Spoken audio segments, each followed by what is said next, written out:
West Bengal public service কমিশনের 29/11/2025 একটি update এসেছে।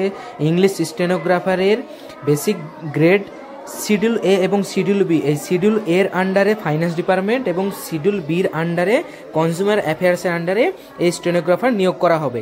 তো 2016 সালে West Bengal staff selection commission 42টি সিটের আন্ডারে এই এক্সামটি কন্ডাক্ট করেছিল, কিন্তু বর্তমানে স্টাফ সিলেকশন কমিশনটি আর নেই, সেই জন্য এই এক্সামটি কন্ডাক্ট করবে পাবলিক সার্ভিস কমিশন।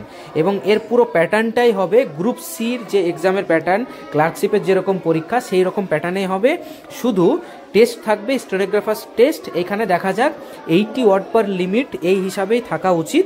এখন পর্ষদ ঠিক করবে যে কীরকম কি থাকবে, এই পুরো ডিটেলস পর্ষদ ওর ওয়েবসাইটে পরবর্তীতে আপডেট করে দেবে।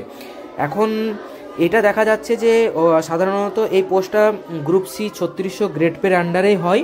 এখন এটা পর্ষদ autonomous body public service commission, এখন তারা কি হিসাবে নির্বাচন করবে সেটাই দেখার বিষয়। এরকম গুরুত্বপূর্ণ আপডেট পেতে আমার চ্যানেলটিকে অবশ্যই ফলো বা সাবস্ক্রাইব করুন। Thank you.